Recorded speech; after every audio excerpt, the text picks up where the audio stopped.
Hello guys, मेरा नाम नंदन है और आज हम पढ़ेंगे क्लास 12th का पॉलिटिकल साइंस का चैप्टर नंबर 2 जिसका नाम है सत्ता के नए केंद्र। ये वीडियो इस चैप्टर का पार्ट 2 होने वाला है। इससे पहले मैंने एक वीडियो बना कर डाल रखा है। अगर आपने नहीं देखा है तो आप ऊपर आई बटन पर या नीचे डिस्क्रिप्शन बॉक्स में उसका लिंक दे दूँगा, आप वहाँ जाकर देख सकते हैं। आज के पार्ट में क्या पढ़ेंगे? पार्ट 2 में है हमारा सार्क और ब्रिक्स। चलिए देखते हैं। देखिए, सबसे पहले हम समझते हैं चिन्ह को, यानी कि झंडा को, कि कौन सा ग्रुप यानी संगठन किस टाइप का झंडा अपना लॉन्च कर रखा है। यानी पहला हम देखते हैं आसियान। आसियान का झंडा देखिए कैसा होता है, एक डमरू की तरह, यानी कि डमरू का आकार का होता है आसियान का झंडा। दूसरा क्या है? दूसरा है हमारा यूरोपीय संघ। यूरोपीय संघ का झंडा कैसा होता है? इसमें गोल्डन कलर के 12 यानी कि 12 सितारे लगे होते हैं। ये होता है हमारा यूरोपीय संघ का झंडा। तीसरा देखिए क्या है? तीसरा है हमारा ब्रिक्स। ब्रिक्स कैसा होता है? ब्रिक्स का झंडा आप देख सकते हैं, एक कमल के शेप का दिया गया है और इसमें 5 अलग अलग कलर के फूल के दिखाया गया है, यानी कि फूल के जो पत्ते होते हैं वो दिखाया गया है। लास्ट देखिए क्या है? लास्ट है हमारा ये सार्क का झंडा। चलिए आगे देखते हैं। चलिए देखते हैं ब्रिक्स के बारे में कि ब्रिक्स क्या है। देखिए, ब्रिक्स 5 देशों का एक ग्रुप है और वो 5 देश कौन कौन से हैं? देखिए, ब्रिक्स यानी कि अपने आप में एक फुल फॉर्म है। ब्रिक्स, बी फॉर यानी कि ब्राज़ील, आर यानी रूस, आई यानी इंडिया, सी यानी सी फॉर चाइना और एस यानी कि साउथ अफ्रीका, अर्थात BRICS, ब्रिक्स। अब देखिए, ब्रिक्स का फ्लैग मैंने आपको पीछे दिखा था, ये होती है ब्रिक्स का झंडा। चलिए आगे देखते हैं। देखिए क्या दिया गया है? ब्राज़ील, रसिया, इंडिया, चाइना और साउथ अफ्रीका। ये 5 देश कौन थे जिन्होंने ब्रिक्स का स्थापना की? गाइस, ये साउथ अफ्रीका बाद में ऐड हुआ है, इसके बारे में हम आगे पढ़ेंगे। देखिए क्या कह रहा है? 5 देशों का समूह है जो विश्व की अग्रणी उभरती अर्थव्यवस्था के लिए प्रयोग किया जाता है। यानी जो हमारा ब्रिक्स है, ब्रिक्स क्या है? ब्रिक्स 5 देशों का समूह है जो कि क्या करता है? वह विश्व की अग्रणी उभरती अर्थव्यवस्था को बढ़ावा देता है। देखिए दूसरा पॉइंट क्या कह रहा है? ब्रिक्स की स्थापना 2006 में रूस में की गई। यानी ब्रिक्स की जो स्थापना थी, ब्रिक्स कब बना? सन 2006 में। और कहाँ बनाया गया? रूस में। आगे देखिए क्या है? वर्ष 2009 में अपनी प्रथम बैठक में दक्षिण अफ्रीका के समावेश के बाद ब्रिक यानी कि ब्रिक्स में परिवर्तित हो गया। यानी देखिए, सबसे पहले क्या था? बनाया गया था ब्रिक, BRI और C, ब्रिक था। यानी 2006 में जो हमारा ब्रिक्स की स्थापना टाइम पे क्या हुआ था कि ब्रिक का स्थापना की गई थी। लेकिन 2009 में क्या हुआ? इसके अंदर साउथ अफ्रीका भी ऐड हो गया और उसके बाद ये क्या बना? ये बना ब्रिक्स। चलिए आगे देखते हैं। देखिए अगला है हमारा ब्रिक्स की स्थापना के प्रमुख उद्देश्य। यानी ब्रिक्स की स्थापना का उद्देश्य क्या था? चलिए देखते हैं। पहला दिया गया है हमें, प्रत्येक राष्ट्र के आंतरिक नीति तथा पारस्परिक समानता में हस्तक्षेप ना करना। यानी प्रत्येक राष्ट्र है, जो भी ब्रिक्स में शामिल 5 देश हैं, उनके आंतरिक मामले यानी कि उनका अपना जो रूल नियम है, देश चलाने की जो नीतियां हैं, उसमें कोई भी दखलंदाजी यानी हस्तक्षेप ना करने का एक उद्देश्य था। देखिए दूसरा उद्देश्य क्या था? दूसरा उद्देश्य था इसके सदस्य देशों के मध्य आर्थिक व्यापारिक सहयोग को बढ़ावा देना। यानी कि आर्थिक और व्यापारिक सहयोग को बढ़ावा देना इसका सेकंड उद्देश्य था। देखिए तीसरा उद्देश्य क्या था? तीसरा था सदस्य देशों के बीच पारस्परिक आर्थिक लाभ का वितरण करना। यानी कि जो सदस्य देश थे उनके बीच क्या है कि आर्थिक लाभ का वितरण करना इनका तीसरा उद्देश्य था। चलिए अगला देखते हैं। देखिए अगला है हमारा ब्रिक्स शिखर सम्मेलन, यानी कि क्या कह रहा है, ब्रिक्स का 11वां सम्मेलन 2019 में कहाँ हुआ था, ब्राज़ील में, जिसकी अध्यक्षता ब्राज़ील के राष्ट्रपति जायर बोल्सोनारो ने की। ठीक, आगे देखिए क्या कह रहा है, ब्रिक्स का 12वां सम्मेलन 2020 में रूस में ऑनलाइन हुआ था। ऑनलाइन यानी कि वर्चुअल। क्यों? क्योंकि आपको पता होगा कि 2020 के टाइम पे क्या था, कोरोना का टाइम था। तो इसी वजह से क्या हुआ था कि जो 2020 में 12वां सम्मेलन हुआ था वह ऑनलाइन हुआ था, यानी कि वर्चुअल हुआ था। आगे देखिए क्या कह रहा है, विश्व राजनीति में ब्रिक्स अंतर्राष्ट्रीय स्थिरता को बनाए रखने और वैश्विक आर्थिक विकास को सुनिश्चित करने और बहुध्रुवीय दुनिया का एकजुट केंद्र बनने में महत्वपूर्ण योगदान दे सकता है। यानी क्या कह रहा है कि जो हमारा ब्रिक्स है, ब्रिक्स क्या कर सकता है, ब्रिक्स जो देखो दुनिया में कई सारे देश है, आपको पता है कई सारे देश है, और वो क्या है, सब अपने अपने तरफ से काम करते हैं। इसी में अगर ब्रिक्स को हम देखें तो यह एक महत्वपूर्ण भूमिका निभा सकती है कि ये इन सब को एकता के यानी कि एक साथ एकजुट करने में एक महत्वपूर्ण भूमिका निभा सकता है। कौन? ब्रिक्स। चलिए अगला देखते हैं। देखिए अगला है हमारा 13वां ब्रिक्स शिखर सम्मेलन। और ये जो 13वां वाला ब्रिक्स सम्मेलन है, ये सम्मेलन आपके लिए काफ़ी इम्पोर्टेंट हो जाता है। क्यों? क्योंकि ये सम्मेलन आपका करंट डाटा दिया गया है, यानी कि आपको ये पॉइंट अगर आप ढूंढेंगे तो आपके बुक में भी ये पॉइंट्स नहीं दिए गए हैं। देखिए क्या कह रहा है, 13वां ब्रिक्स वार्षिक शिखर सम्मेलन 9 सितंबर 2021 को वर्चुअल माध्यम से आयोजित किया गया, जिसकी अध्यक्षता भारत के वर्तमान प्रधानमंत्री श्री नरेंद्र मोदी ने की। यानी कि जो हमारा 13वां शिखर सम्मेलन था ब्रिक्स का, वो कब हुआ? वह हुआ था 9 सितंबर 2021 को। और किसने किया? जो हमारा भारत, यानी भारत के जो अभी प्रेजेंट में जो प्रधानमंत्री हैं, कौन? श्री नरेंद्र मोदी, इन्होंने की। चलिए अगला देखते हैं। इस सम्मेलन का विषय निरंतरता, समेकन और आम सहमति हेतु ब्रिक्स के बीच सहयोग था। यानी जो 13वां सम्मेलन था वह क्या था? वह निरंतरता, समकेलन और आम सहमति के बीच क्या था? एक सहयोग था। चलिए आगे देखते हैं। अगला कह रहा है हमारा काउंटर टेररिज्म एक्शन प्लान, यानी आतंकवाद को रोकने के लिए अपनाया गया। ये प्लान क्यों अपनाया गया था? आतंकवाद को रोकने के लिए। आगे देखते हैं। इस सम्मेलन में पहली बार डिजिटल हेल्थ की चर्चा की गई, जिसमें तकनीक के माध्यम से स्वास्थ्य सेवा को उपलब्ध कराना है। यानी जो ये सम्मेलन हुआ था 13 सम्मेलन, इसमें क्या हुआ था कि इसमें फर्स्ट टाइम हेल्थ को लेकर चर्चा की गई, यानी तकनीकी माध्यम को बढ़ाने की बात की। आगे क्या है?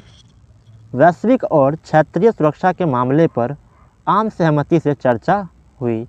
यानी वैश्विक जो है, वैश्विक और क्षेत्रीय सुरक्षा मामला, उस पर क्या हुआ? आम सहमति से चर्चा हुई, नॉर्मली चर्चा हुई। क्या हमारा लास्ट दिया गया है, पर्यावरण को संरक्षित करने हेतु भी चर्चा की गई। यानी जो हमारा 13 ब्रिक्स सम्मेलन हुआ था उसमें पर्यावरण को भी इन्वॉल्व किया गया था, यानी पर्यावरण के बारे में भी बात की गई थी। चलिए अगला देखते हैं। अगला है हमारा शार्क। शार्क यानी कि SAARC, शार्क, जिसका दूसरा नाम क्या है? जिसका दूसरा नाम है दक्षेश। यानी शार्क का दूसरा नाम दक्षेश है। चलिए देखते हैं शार्क का फुल फॉर्म क्या होता है। देखिए शार्क का फुल फॉर्म हिंदी में होता है दक्षिण एशियाई क्षेत्रीय सहयोग संगठन, और इंग्लिश में क्या कहते हैं? इंग्लिश हम इसको बोलते हैं south Asian association for regional corporation. देखिए ये जो आपको लेफ्ट साइड में दिख रहा है, ये है हमारा शार्क का फ्लैग, यानी कि झंडा। जब मैंने आपको पीछे भी दिखाया था स्टार्टिंग में ही कि शार्क का झंडा इस टाइप से होता है। अब देखिए शार्क की स्थापना कब की गई? शार्क की स्थापना हुई थी 8 दिसंबर 1985 में, यानी कि 8 दिसंबर 1985 में शार्क को बनाया गया। अब चलिए इसके बारे में डीपली जानते हैं। देखिए, सार्क की स्थापना 8 दिसंबर 1985 में बांग्लादेश के ढाका में की गई। यानी कि जो सार्क की स्थापना हुई थी वो कब हुई? वह हुई 8 दिसंबर 1985 में। और किस जगह पे? बांग्लादेश के ढाका में। चलिए अगला देखते हैं। सार्क का मुख्य सचिवालय जनवरी 1987 में काठमांडू में स्थापित किया गया था। यानी सार्क का सचिवालय है, जो उनका क्वार्टर है, वह कहाँ है? वह काठमांडू में है। और काठमांडू में इसको कब स्थापित किया गया था? वह किया गया था जनवरी 1987 में, यानी कि लगभग 2 साल बाद। चलिए तीसरा देखते हैं। इसकी स्थापना दक्षिण एशिया के 7 देशों, यानी कि कौन कौन से देश? वह देश हैं बांग्लादेश, भूटान, भारत, मालदीव, नेपाल, श्रीलंका और पाकिस्तान द्वारा मिलकर की गई। यानी जो सार्क है, सार्क का स्थापना किसने किया था? सार्क की स्थापना की जो दक्षिण एशिया के 7 देश हैं, कौन कौन से? बांग्लादेश, भूटान, भारत, मालदीव, नेपाल, श्रीलंका और पाकिस्तान, इन 7 ने मिलकर सार्क की स्थापना की। 2007 में इसमें अफ़गानिस्तान भी शामिल हुआ। यानी सन 2007 में क्या हुआ कि सार्क के अंदर अफ़गानिस्तान भी शामिल हो गया। अब चलिए आगे देखते हैं। देखिए, सार्क का उद्देश्य। सार्क का उद्देश्य क्या था? पहला उद्देश्य था क्षेत्रीय सहयोग को बढ़ावा देना। यानी क्षेत्रीय सहयोग है इनका, अपना सीमा में सहयोग है, वो क्या है? उनको बढ़ावा देना इनका पहला उद्देश्य था। दूसरा, आर्थिक सहयोग, यानी कि एक दूसरे को व्यापार के मामले में सहयोग करना। तीसरा, दक्षिण एशिया के लोगों के कल्याण को बढ़ावा देना। यानी दक्षिण एशिया के लोग हैं, दक्षिण एशिया कौन? जो मैंने आपको 7 देश बताया था, उन देशों के लोग जो हैं उनके कल्याण में बढ़ावा देना इनका उद्देश्य था। और लास्ट क्या था? सांस्कृतिक विकास करना, यानी कि सांस्कृतिक विकास करना भी इनका उद्देश्य था। चलिए अगला पॉइंट देखते हैं। दक्षेश की चुनौतियाँ, या फिर यूँ कहें सार्क की चुनौतियाँ। मैंने आपको बताया था कि दक्षेश और सार्क एक ही है। देखिए, दक्षेश की चुनौतियाँ कौन कौन सी थी? पहली थी सार्क के सदस्य देशों की बैठक में कमी। यानी कि जो सार्क के देश थे, यानी सार्क के जो खुद के अपने देश थे, उनके बैठकों में क्या होने लगी? धीरे धीरे कमी। क्यों? क्योंकि देखिए, आपको पता होगा कि जो हमारा इंडिया है और पाक है, इनके बीच आपको पता होगा हमेशा लड़ाई चलते ही रहते हैं।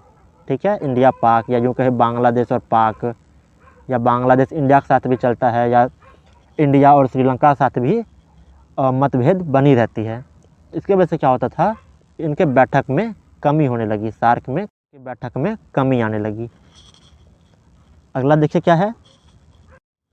15 से 16 नवंबर 2016 को 19वां सार्क शिखर सम्मेलन इस्लामाबाद में आयोजन किया गया था। क्या हुआ कि 15 से 16 नवंबर 2 दिन क्या हुआ था कि 19वां सार्क सम्मेलन कहाँ पे?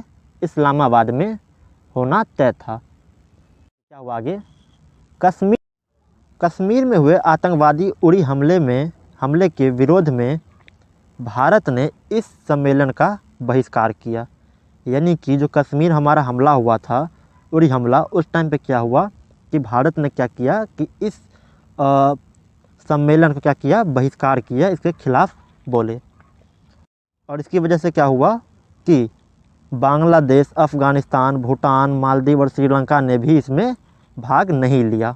यानी कि जो 19वां सार्क सम्मेलन हुआ था, इसमें कई सारे देश, देखिए पहला कौन? भारत, दूसरा बांग्लादेश, अफ़गानिस्तान, भूटान, मालदीव और श्रीलंका, ये जो 6 देश थे, ये इसमें भाग नहीं लिया। आगे देखिए, आगे हम पढ़ेंगे अब साफ्टा के बारे में। साफ्टा क्या था? साफ्टा का फुल फॉर्म होता है दक्षिणी एशियाई मुक्त व्यापार क्षेत्र। यानी जो साफ्टा बनाया गया था वो स्पेशल, और स्पेशल किस लिए बनाया गया था? व्यापार को मद्देनज़र रखते हुए साफ्टा को बनाया गया। और किन देशों के बीच? जो सार्क के जो 7 देश थे, उन्हीं देशों के बीच व्यापार को बढ़ावा देने के लिए साफ्टा का निर्माण किया गया था। चलिए देखते हैं। जनवरी 2004 में आयोजित 12वें शिखर सम्मेलन में सार्क देशों ने ऐतिहासिक दक्षिण एशिया मुक्त व्यापार क्षेत्र यानी कि साफ्टा समझौते पर हस्ताक्षर किए, जो 1 जनवरी 2006 से प्रभावी हुआ। इस समझौते के 2 मुख्य उद्देश्य हैं। यानी समझौते के कौन से उद्देश्य थे? देखिए, पहला क्या था? दक्षिण एशियाई क्षेत्र मुक्त व्यापार संबंधी बाधाओं को दूर करना। यानी कि जो दक्षिण एशिया के क्षेत्र थे उसमें मुक्त व्यापार से संबंधित जो भी बाधाएं थे उनको दूर करना साफ्टा का उद्देश्य था, पहला। और दूसरा क्या है? व्यापार एवं शुल्क। आपको पता होगा व्यापार होता है एक व्यवसाय और शुल्क यानी कि टैक्स, इसके ऊपर यानी कि कर को क्या कम करने या फिर समाप्त करने का मांग की गई थी। किसमें? साफ्टा के अंदर। यानी साफ्टा के तहत क्या किया गया था कि जो 7 देश थे, सार्क के जो 7 देश थे, उनके बीच टैक्स को कम करने या फिर ख़त्म करने की बात की गई थी। आगे देखिए क्या है। भारत के अपने पड़ोसी देशों के साथ जिनमें पाकिस्तान, नेपाल, बांग्लादेश एवं श्रीलंका प्रमुख हैं, इसमें से यदि पाकिस्तान को छोड़ दिया जाए तो बाकी राष्ट्रों के साथ भारत के संबंध कमोबेश मधुर बने हुए हैं। यानी अगर क्या कह रहे हैं कि जो भारत है हमारा, भारत के पड़ोसी देश, और पड़ोसी देश में सभी सबसे मेन नाम क्या लिया गया है? पाकिस्तान, नेपाल, बांग्लादेश एवं श्रीलंका। यानी इन चारों के साथ क्या है कि भारत का मतभेद बना रहता है। और सबसे ज़्यादा मतभेद किसके साथ होता है? आपको पता होगा, सबसे ज़्यादा होता है हमारा पाकिस्तान के साथ। आगे देखते हैं। देखिए अगला है हमारा सार्क की उपलब्धियाँ। यानी पहला क्या था? भारत एवं पाकिस्तान के बीच तनावपूर्ण संबंधों के बावजूद भी द्विपक्षीय स्तर को समझ और सहयोग को बढ़ावा देने के लिए छोटे देशों के लिए अभी भी उपयोगी संगठन है। यानी कि जो भारत और पाकिस्तान के बीच तनावपूर्ण रहता है, ये आपको पता होगा कि काफ़ी दिनों तक चलता रहा है। कौन सा? कश्मीर मुद्दे को लेकर, ठीक है। कश्मीर मुद्दा काफ़ी दिनों तक चला और ये हालांकि अब तो इसे ख़त्म कर दिया गया है, लेकिन अभी भी कश्मीर में कभी कभी तनाव देखने को मिलता है। चलिए अगला देखते हैं। देखिए अगला क्या है? साफ्टा को बनाकर व्यापार की दिशा में महत्वपूर्ण कदम उठाया है। यानी जो सार्क के देश थे उन्होंने साफ्टा को बनाकर व्यापार की दिशा में क्या किया? एक महत्वपूर्ण कदम उठाया, तरक्की की ओर एक कदम उठाया है। देखिए तीसरा क्या है? पर्यावरण, आर्थिक विकास व ऊर्जा आदि क्षेत्रों में सहयोग की बात की है। यानी पर्यावरण में आपको बता था, पर्यावरण और आर्थिक विकास करना ही सार्क का उद्देश्य है। तो इसमें क्या है? पर्यावरण और आर्थिक विकास व ऊर्जा आदि क्षेत्रों में भी सहयोग की बात की गई है। तो चलिए कुछ क्वेश्चन देख लेते हैं, देखते हैं आपने कितने अच्छे से हमारी वीडियो को देखा है और सुना है। पहला क्वेश्चन, सार्क में कुल शामिल देशों की संख्या कितनी है? आपको ये बताना है कि सार्क में कुल कितने देश शामिल हैं। और दूसरा क्वेश्चन, ब्रिक्स की स्थापना कब हुई? आपको कमेंट करके इन दोनों क्वेश्चन का आंसर देना है कि सार्क में शामिल कुल देशों की संख्या कितनी है और ब्रिक्स की स्थापना कब की गई। गाइस, आप समय से किसी को भी इस वीडियो का या फिर किसी भी वीडियो का PDF चाहिए होगा तो डिस्क्रिप्शन में दिए गए लिंक से आप हमारा व्हाट्सएप ग्रुप ज्वाइन कीजिए और वहां आप हमसे कांटेक्ट कर सकते हैं। हम आपको PDF प्रोवाइड कर देंगे। तो आशा करता हूँ आपको वीडियो पसंद आया होगा। इसी के साथ साथ आपका ये चारों पॉइंट्स कंप्लीट होता है। नेक्स्ट पार्ट में पढ़ेंगे कि जो देश है उनके बीच कैसा संबंध रहा है। और अगर आपको हमारी वीडियो पसंद आ रही हो तो हमारी वीडियो को लाइक करें और चैनल को सब्सक्राइब ज़रूर करें। तो मिलते हैं किसी नेक्स्ट वीडियो में, तब तक के लिए नमस्कार।